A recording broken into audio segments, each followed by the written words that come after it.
নমস্কার বন্ধুরা, আর জি কুকিং চ্যানেলে আপনাদের সবাইকে স্বাগত। আজ নিয়ে হাজির হলাম দই মশলা ভেন্ডি রেসিপি নিয়ে। তো চলুন শুরু করা যাক। আমি এখানে 250 গ্রাম ভেন্ডি ভালো করে ধুয়ে ছোট ছোট টুকরো করে কেটে নিয়েছি।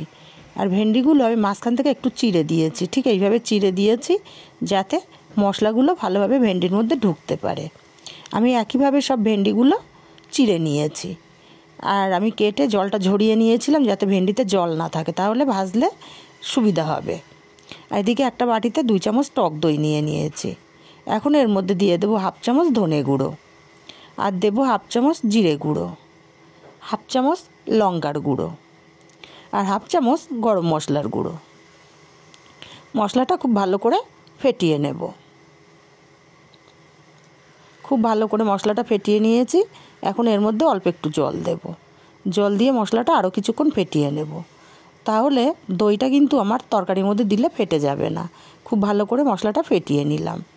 উনুনে কড়াই বসিয়ে গরম করে তেল দিয়ে দিচ্ছি। তেলটা গরম করে ছড়িয়ে দেব খুন্তি দিয়ে। এবার তেলটা ছড়িয়ে আমি এখানে কেটে রাখা ভেন্ডিগুলো দিয়ে দেব। আমি এখানে নুন হলুদ কিছুই এখন ব্যবহার করছি না। ভেন্ডিটা ভেজে নেব। মিনিট 5 টাইম নিয়ে ভেন্ডিটা আমি ভেজে নিয়েছি। দেখেই বুঝতে পারছেন এই পর্যায়ে আমি ভেন্ডিটা তুলে নেব। এর চেয়ে বেশি আমি ভাজবো না, কারণ তরকারিটা আমার রান্না হতে সেদ্ধ হয়ে যাবে। আর ভেন্ডি সেদ্ধ হতে বেশি টাইম লাগে না। ভেন্ডিগুলো তুলে নেব।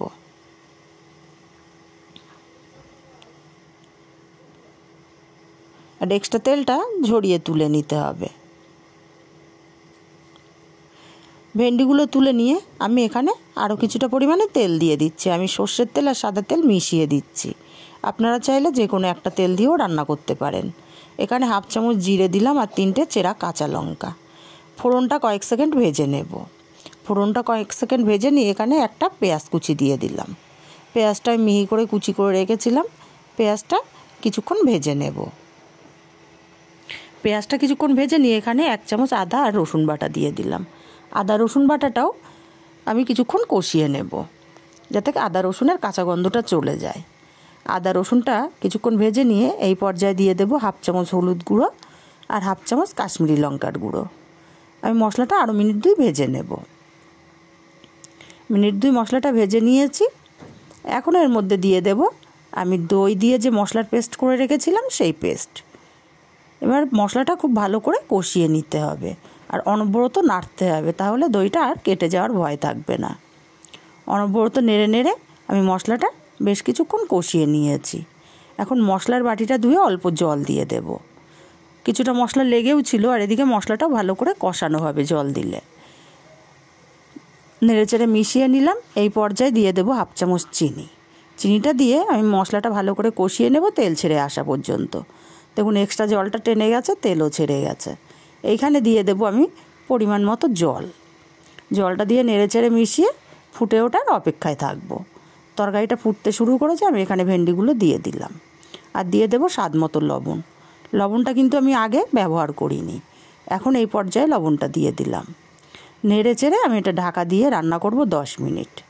10 মিনিট পর আমি ঢাকাটা খুলে নিচ্ছি। আমার ভেন্ডিগুলো একদম পারফেক্টভাবে সেদ্ধ হয়ে গেছে। আমি আরও 2 মিনিট রান্না করে নেব, তবে ঢাকা ছাড়া।